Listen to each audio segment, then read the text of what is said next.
वैशाख मास में भगवान विष्णु की पूजा अर्चना करने से व्यक्ति को शुभ फल की प्राप्ति होती है।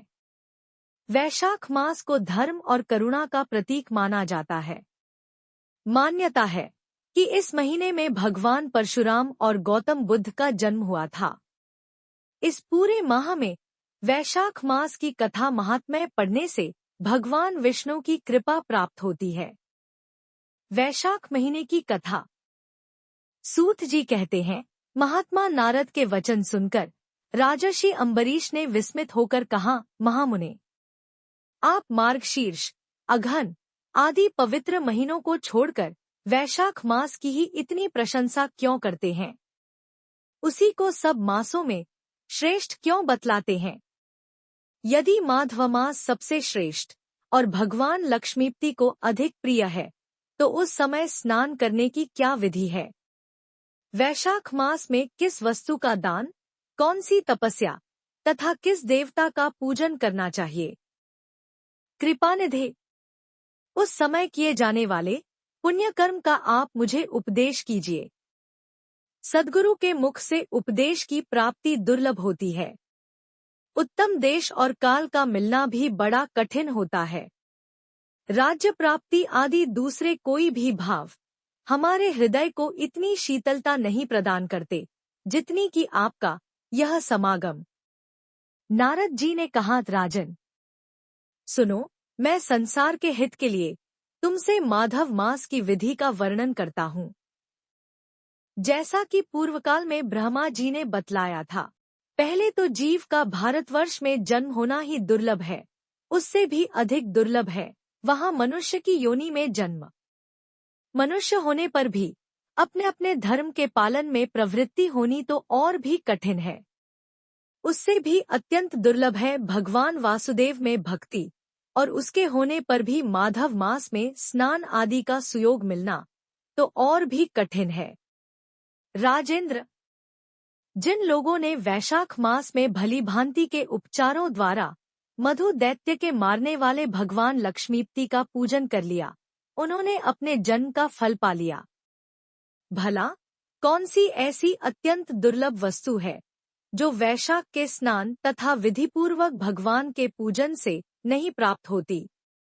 जिन्होंने दान, होम, जप, तीर्थ में प्राण त्याग तथा संपूर्ण पापों का नाश करने वाले भगवान श्री नारायण का ध्यान नहीं किया, उन मनुष्यों का जन्म इस संसार में व्यर्थ ही समझना चाहिए। जो धन के रहते हुए भी कंजूसी करता है, दान आदि किए बिना ही मर जाता है, उसका धन व्यर्थ है।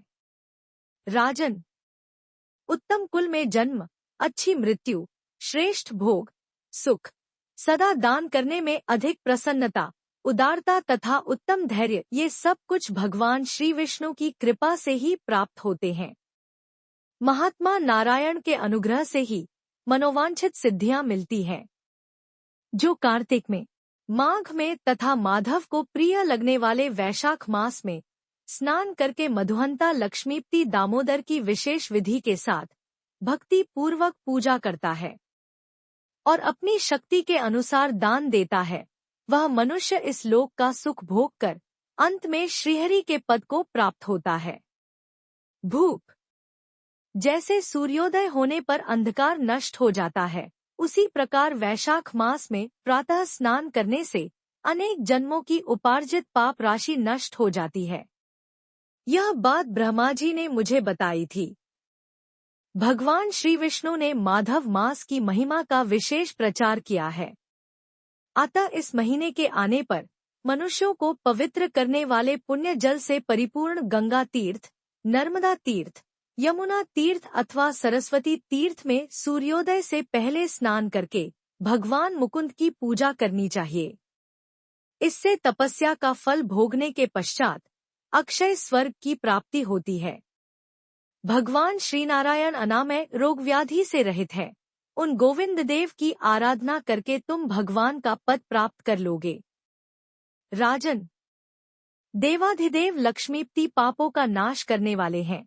उन्हें नमस्कार करके चैत्र की पूर्णिमा को इस व्रत का आरंभ करना चाहिए। व्रत लेने वाला पुरुष यमनियों का पालन करे, शक्ति के अनुसार कुछ दान दे हविष्यान्न भोजन करे, भूमि पर सोए, ब्रह्मचर्य व्रत में दृढ़तापूर्वक स्थित रहे तथा हृदय में भगवान श्री नारायण का ध्यान करें। इस प्रकार नियम से रहकर जब वैशाख की पूर्णिमा आए, उस दिन मधु तथा तिल आदि का दान करे, श्रेष्ठ ब्राह्मणों को भक्तिपूर्वक भोजन कराए, उन्हें दक्षिणा सहित धनुदान दे तथा वैशाख स्नान के व्रत में जो कुछ त्रुटि हुई हो उसकी पूर्णता के लिए ब्राह्मणों से प्रार्थना करे। भूपाल। जिस प्रकार लक्ष्मी जी जगदीश्वर माधव की प्रिया हैं, उसी प्रकार माधव मास भी मधुसूदन को बहुत प्रिय है। इस तरह उपर्युक्त नियमों के पालन पूर्वक 12 वर्षों तक वैशाख स्नान करके अंत में मधुसूदन की प्रसन्नता के लिए अपनी शक्ति के अनुसार व्रत का उद्यापन करें। अम्बरीश। पूर्वकाल में ब्रह्मा जी के मुख से मैंने जो कुछ सुना था, वह सब वैशाख मास का महात्म्य तुम्हें बता दिया। अम्बरीश ने पूछा, मुने, स्नान में परिश्रम तो बहुत थोड़ा है, फिर भी उससे अत्यंत दुर्लभ फल की प्राप्ति होती है। मुझे इस पर विश्वास क्यों नहीं होता? मुझे मोह क्यों हो रहा है? नारद जी ने कहा, राजन, तुम्हारा संदेह ठीक है। थोड़े से परिश्रम के द्वारा महान फल की प्राप्ति असंभव सी बात है, तथापि इस पर विश्वास करो, क्योंकि यह ब्रह्मा जी की बताई हुई बात है। धर्म की गति सूक्ष्म होती है, उसे समझने में बड़े बड़े पुरुषों को भी कठिनाई होती है। श्रीहरि की शक्ति अचिंत्य है, उनकी कृति में विद्वानों को भी मोह हो जाता है।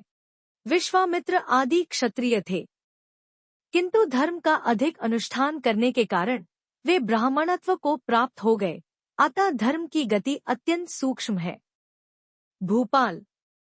तुमने सुना होगा, अजामिल अपनी धर्मपत्नी का परित्याग करके सदा पाप के मार्ग पर ही चलता था, तथापि मृत्यु के समय उसने केवल पुत्र के स्नेहवश नारायण कहकर पुकारा, पुत्र का चिंतन करके नारायण का नाम लिया, किंतु इतने से ही उसको अत्यंत दुर्लभ पद की प्राप्ति हुई।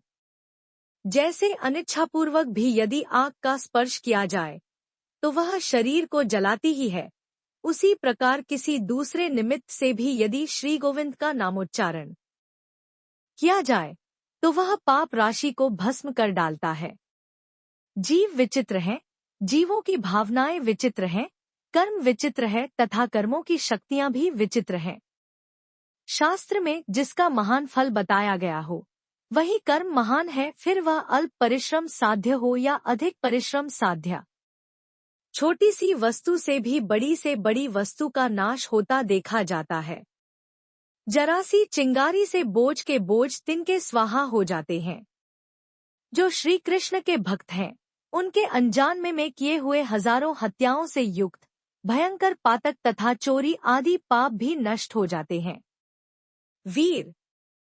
जिसके हृदय में भगवान श्री विष्णु की भक्ति है, वह विद्वान पुरुष यदि थोड़ा सा भी पुण्य कार्य करता है तो वह अक्षय फल देने वाला होता है। आता माधवमस में माधव की भक्तिपूर्वक आराधना करके मनुष्य अपनी मनोवांछित कामनाओं को प्राप्त कर लेता है, इस विषय में संदेह नहीं करना चाहिए। शास्त्रोक्त विधि से किया जाने वाला छोटे से छोटे कर्म क्यों न हो, उसके द्वारा बड़े से बड़े पाप का भी क्षय हो जाता है तथा उत्तम कर्म की वृद्धि होने लगती है। राजन, भाव तथा भक्ति दोनों की अधिकता से फल में अधिकता होती है। धर्म की गति सूक्ष्म है, वह कई प्रकार से जानी जाती है। महाराज, जो भाव से हीन है, जिसके हृदय में उत्तम भाव एवं भगवान की भक्ति नहीं है, वह अच्छे देश तथा काल में जा जाकर जीवन भर पवित्र गंगा जल से नहाता और दान देता रहे तो भी कभी शुद्ध नहीं हो सकता, ऐसा मेरा विचार है। अतः अपने हृदय कमल में शुद्ध भाव की स्थापना करके वैशाख मास में प्रातः स्नान करने वाला जो विशुद्धचित्त पुरुष भक्तिपूर्वक भगवान लक्ष्मीपति की पूजा करता है, उसके पुण्य का वर्णन करने की शक्ति मुझमें नहीं है। अतः भूपाल, तुम वैशाख मास के फल के विषय में विश्वास करो। छोटा सा शुभ कर्म भी सैकड़ों पाप कर्मों का नाश करने वाला होता है। जैसे हरिनाम के भय से राशि राशि पाप नष्ट हो जाते हैं, उसी प्रकार सूर्य के मेष राशि पर स्थित होने के समय प्रातः स्नान करने से तथा तीर्थ में भगवान स्तुति करने से भी समस्त पापों का नाश हो जाता है। जिस प्रकार गरुड़ के तेज से सांप भाग जाते हैं, उसी प्रकार प्रातःकाल वैशाख स्नान करने से पाप पलायन कर जाते हैं। यह निश्चित बात है। जो मनुष्य मेष राशि के सूर्य में गंगा या नर्मदा के जल में नहाकर 1, 2 या तीनों समय भक्ति भाव के साथ पाप प्रशमन नामक स्तोत्र का पाठ करता है, वह सब पापों से मुक्त होकर परम पद को प्राप्त होता है। अम्बरीश। इस प्रकार मैंने थोड़े में यह वैशाख स्नान का सारा महात्म्य सुना दिया। नमो भगवते वासुदेवाय नमः।